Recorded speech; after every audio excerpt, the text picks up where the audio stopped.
it up, pump it up. Trae. Come on, come on. With Trae. Pump it up, pump it up. It's the day with This is the day to gain inspiration, to make a positive change in the nation. We're inviting you to partake in conversation, to raise your vibration. It's the day that we will all celebrate all of our peace that make this thing elevate. Watch the negative fade away, cause it's the day with Trae.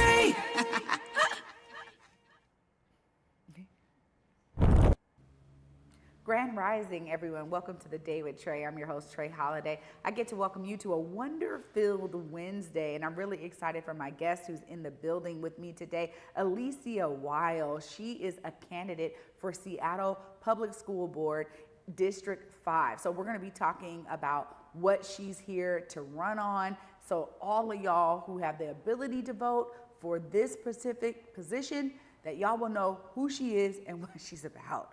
But of course, it's also the top of the show. So I'm grateful you're joining us now, and you can now take this opportunity to share this show with others who could truly benefit from this daily dose of dopeness we give you here on The Day with Trae. And if you can't watch us, we always have you covered, y'all, because you can also listen to us anywhere you find your favorite podcast. Just search Converge Media Network and The Day with Trae.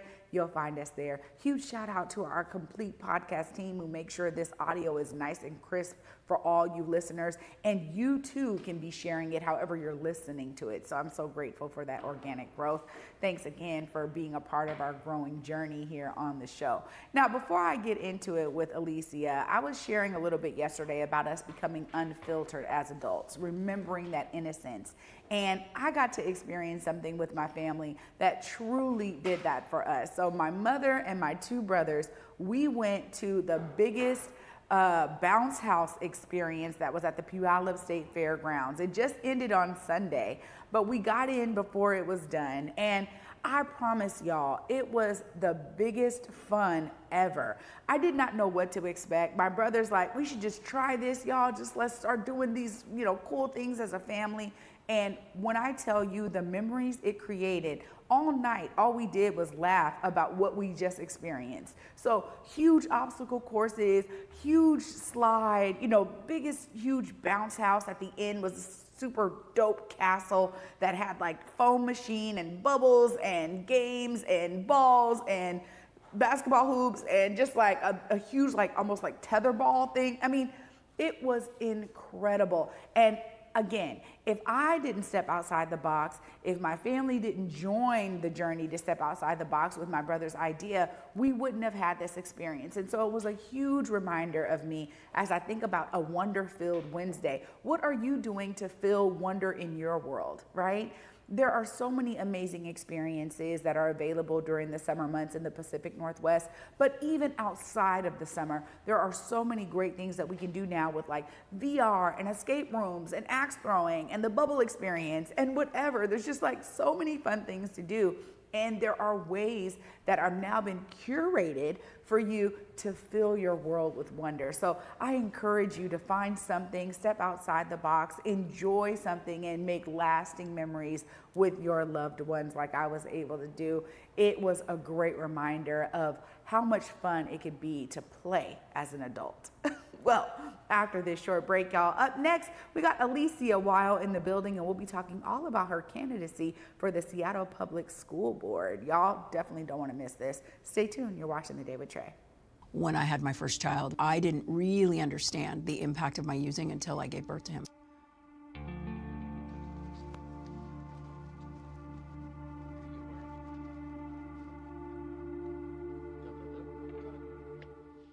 I worked in weapons department in the Navy. That's a work hard, play hard kind of place. It very much became apparent that I had a substance use disorder. Nobody asked me if I was okay. It was just medications that were thrown at me for so many years. I had some dental work done, and pain pills were introduced. It flipped a switch that I didn't see or know or understand. The first time I recovered, my dad was the person, the rock. When he died, I had a severe relapse. It was one of the darkest times in my life, because I had a taste of what recovery could feel like. A lot of shame came in. And the grief about it was so huge that I would have to drink to deal with what it felt like to be in my body. I had lost the military career. I didn't have a place to stay. I was out of work. seemingly overnight, I became a vehicle resident. And that continued to kind of escalate my use, is being afraid to ask for help. I tried multiple times to show up and be a parent to those kids, but I couldn't do the minimum. In my mind, they were safer where they were than they were with me. It does. It takes a village of support. It takes a village of resources. Getting all the things that kind of made me whole again happened because of the stabilization. There is no part of my sobriety that would be possible if it wouldn't have been with help from others. Every one of those people believed in my ability to live differently. Each one of those people along my journey has contributed to my success. Don't count us out. More people recover with support. Learn how you can help someone's recovery at supportaddictionrecovery.com. Hey, it's your girl, Carolina Sanchez, and The Nightcap is the late night show where no topic is off limits. Join me as we dive into the wild world of relationships, sex, and everything in between. From hilarious dating disasters to steamy secrets, you know we've got it all. We've got celebrity guests, expert advice, and a cocktail in hand. The Nightcap is your guilty pleasure. So grab your drink and tune in because the best stories start after dark. The Nightcap. New episodes weeknights at 10:30 or stream anytime on Fox Soul. Welcome back, y'all, to the Day with Trae. I'm your host, Trae Holiday. Joining me right now, we have Allycea in the building. Hi. Hi. So good to see you. You too. Now, people don't know this, but you used to be one of our photographers here in the Black did. Media Matter studio, I so we are did. well acquainted. Yes. And it was great to see you putting your name in the run for the Seattle Public Schools School Board. Now, you are someone who's like, look, I have a platform to run on. Just tell me about those initial thoughts that said, I got to do something. Yes, so when I am familiar with Michelle Sargio, who's leaving the position, well, she's not running again. And so what I didn't want to happen was somebody who couldn't represent all the kids to run in that position. So I ran knowing I'm a fierce advocate for all kids, just like she was. And so that's at the core of me, is like, I think about all families, I think about accessibility, and you know, bridging that gap in getting those furthest from educational justice, like to like caught up, like involved at the table, you know, and amplifying those voices. Yeah. Yeah. And to be honest, diverse lived experience is necessary. And I think oftentimes people are maybe intimidated at the political nature of just running as a candidate for anything. And Absolutely. so what kind of hurdles do you feel you had to jump over to say, no, I am qualified, I am the right person to do this, right? I have the right perspective. Were there any kind of hurdles that you had to maybe initially kind of get over? Because the political world is no joke. It is no joke, girl. You are telling the truth. For me to lock in, as our kids say. Yeah. I just, you know, I love research. I am a very curious person by nature, so that's what I started at, is like, okay, well, what do I need to do to like be ready? And there wasn't really a lot of information out, and most of it was just, oh, file as a candidate. And I generally kind of knew, like, all right, I'm gonna have to get my name out there, have a website maybe, you know, and just start connecting with my community, letting them know I'm in this position, think about what my platform could look like. So I thought about all of that, and I said, I think I have this time now. You know, I wrapped up various projects, and I found myself in this window of time where it's like, okay, I think I can do this. And then May 5th came along, where it was candidate filing day, and I put my name in, and it's been off to the races ever since. And man, it's been very wild. I thank community a lot, because there's been it's been a crash course for sure. And I've gotten a lot of recommendations and suggestions. And I mean, my mom's my treasurer, because apparently you need to have a treasurer like 3 months to a year before you even file as a candidate. And all of those guys were booked up. So luckily for me, my mom is in accounting and is very much a data nerd. So she went through all the workshops and everything to be ready. And so it's very much a kitchen cabinet campaign. Yeah. But I love that, the Yeah. family coming together, because they recognize like you do have a place Yes.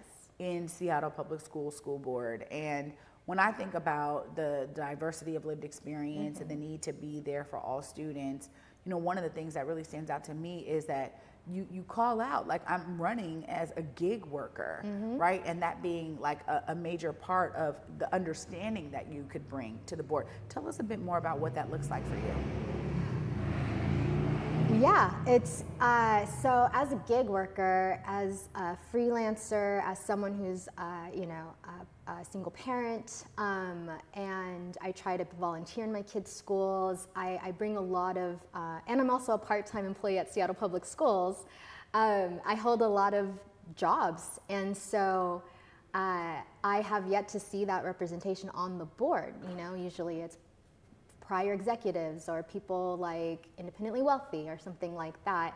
And so I know, not just from like a parent perspective of like what I'm advocating for my kid, the kids next door, families next door, I'm also advocating for educators, you know, single people who want to also boost our schools. And because I know that perspective as well. As a gig worker, like you're a teacher, you're a part-time worker, you've got all these other jobs. We need to have wraparound services not only for our families, but also for our educators, so that our community as a whole grows and our schools are very strong. So that's just another perspective I bring to like see everybody represented within Seattle Public Schools. I really appreciate you sharing that, you know, because I agree with you. It was a standout for me where I was like, huh. And it's not something you even think about oftentimes, right? Where it's like, you know, being able to put it front and center, I think is important. And I think there needs to be more understanding of folks who are freelancers, gig workers, part-time workers, like finding ways to like have, you know, livable wage incomes to a certain degree, or, you know, sustain their livelihood and the lives of their children like you're doing. When you think about some of those other main issues that you're really running on, tell us more about what some of those issues are and why they're important at this time. Absolutely. I mean, first and foremost, affordable housing. We are in crisis, and I think it affects all, it's a crisis, so it affects all of us. I think safety, you know, I really want to see an investment in our, oh my gosh, there's an acronym for it, and it's gonna, like my mom brain's kicking in right now. It's community intervention, nonviolent intervention organizations, like, you know, Choose 180 or community passageways that like are boots on the ground to keeping our kids safe, you know, and honestly, finding a superintendent that's gonna stay for the long haul. We have a terrible record with our superintendents. It's nationally known that Seattle Public Schools can't hold on to a superintendent longer than 3 years, which I think the national average is 6. So there's something going on here. We need somebody very strong who's grounded in equity to really like drive the leadership in our direction, in the direction of our schools. We have you know, some policies going, or some governance policies that are going through Seattle Public Schools right now that are siloing everyone and breaking down communication barriers, and it's just like, that's the opposite of what we need right now. I've been in Seattle Public Schools for 10 years, and it's just been, I've just seen nothing but like a toxic behavior and relationship between Seattle Public Schools and the families. So I'd love to like help in fixing that and mending that and building trust back into, from like families to district, bringing families in on budgetary decisions and not just having the district decree changes that they have to feel, that the families and the educators have to feel on the school sites. Yeah. So just things like that, and as well as empowering our youth and our educators, because I think that our kids are the best. They know what excites them to learn. Yeah. And so us knowing that and helping them like activate that excitement and that motivation so that they can start building a pathway to success out after high school, that they can, you know, visualize and see and like, oh, this is why I'm studying math so that I can get over there. This is why I'm reading this book over here so that I can like attain my dreams and my goals. And so, and also I do include educators on that because I think about the promotional pathways we need to create for them, you know, for our IAs, our paras to move up to being full-time teachers, our full-time teachers moving up to be administrators, you know, principals, and into the superintendent, director, you know, central office positions. We talk about wanting to bring in more diverse teachers, and it's like we have so many IAs and paras who are Black and brown who are languishing there and like highly educated but don't have the experience. And I think that's something we hear a lot, especially as a Black woman. I've definitely heard that a lot. In this campaign, actually, I've heard that a lot. And it's funny just to hear that when the goal for some people is, and this is like a little detour, of, you know, wanting to overcome systemic racism. And it's like, well, that's a light Tuesday for me, hun. Yeah. I've got plenty of experience with that. Yeah. So yeah, it's very nuanced. It's my platform. It's touches on a lot of different things. I'm a community builder at my core, and I look out for my community. And honestly, my place is like in community, to listen to community and bring that voice central office.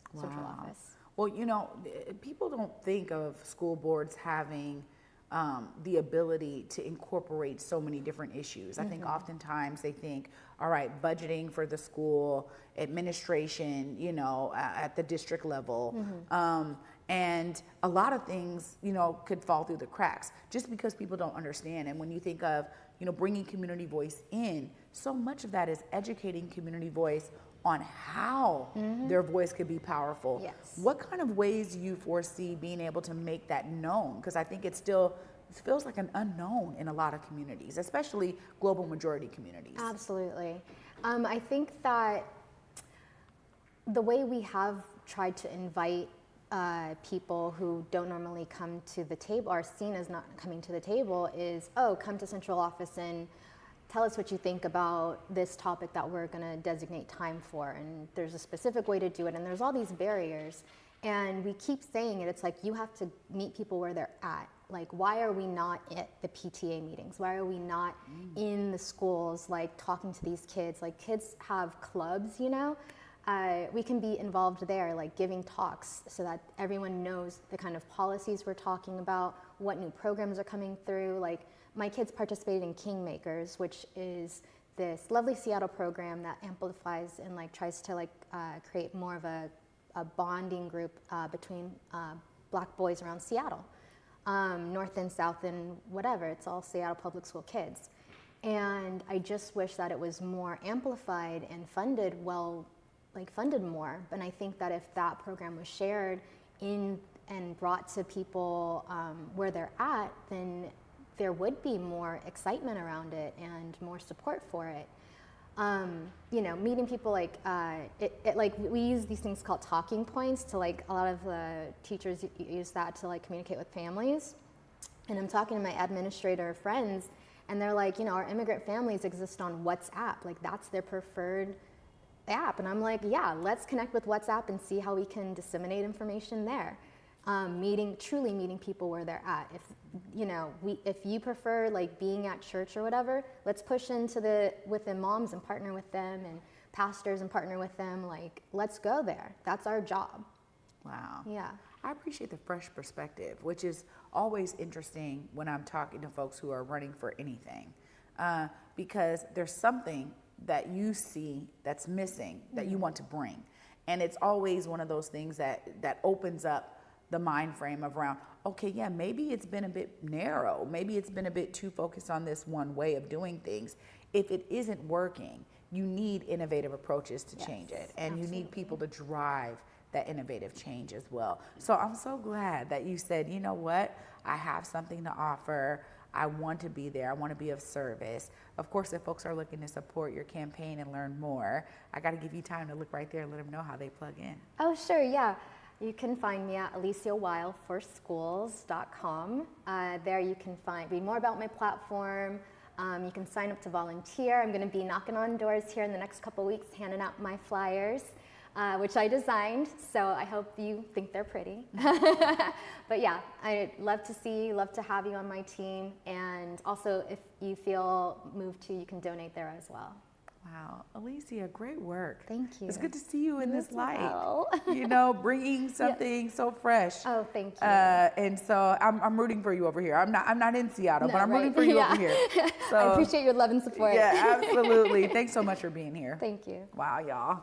Oh my goodness, what a great way to share this middle of the week episode with you all, and the passion that Allycea is bringing in her candidacy to be a part of the Seattle Public Schools School Board. I'm gonna wrap it all up right after this. Stay tuned, you're watching The Day with Trae. When I had my first child, I didn't really understand the impact of my using until I gave birth to him.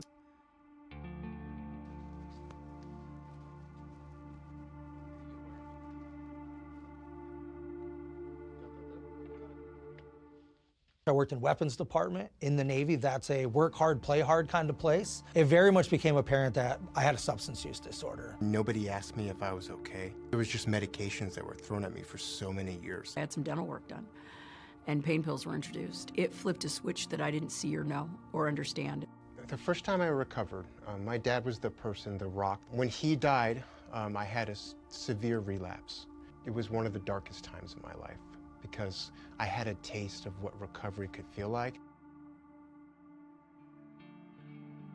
A lot of shame came in. And the grief about it was so huge that I would have to drink to deal with what it felt like to be in my body.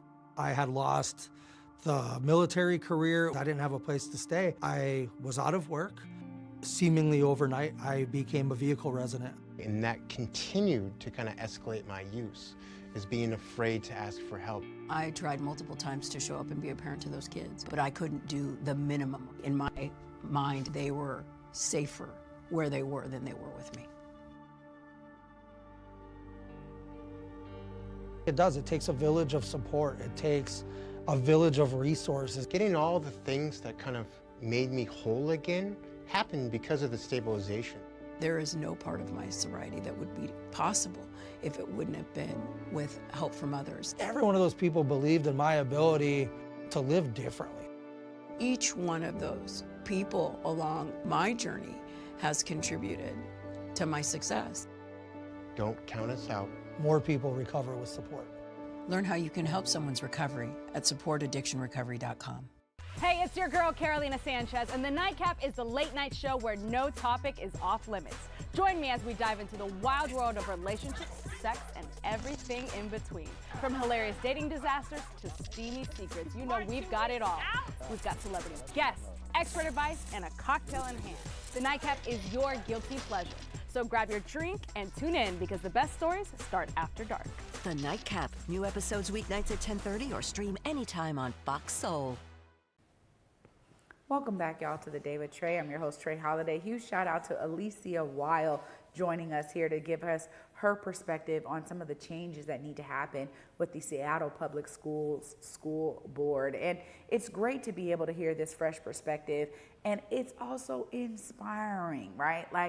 She realized there's some things that I can bring to this space. There's a void that's going to be there, and I am someone who could fill it and care for all students and bring something different that really centralizes community voice and makes it clear how they can participate in the democratic experience at the school board. So I just really appreciated her vibrancy in sharing why she's doing this. And for all of you who are in the Seattle greater metro area that can vote for these amazing positions, be sure to get to her website to learn more about what she's doing. You know, as she said, if you want to volunteer, donate, be a part of the campaign, she's open to all of it. But it's always great to be able to use this platform to help elevate some folks who are running for different positions, because we want informed voters out there. So I am hoping that y'all found some information useful, and that you can also go to her website to learn more and stay engaged in our civic process. We need all of us to be participating so that we can actually have people who represent our needs. So thanks so much for watching today, y'all. I'll be back with you tomorrow. Until then, at 11 a.m. Peace.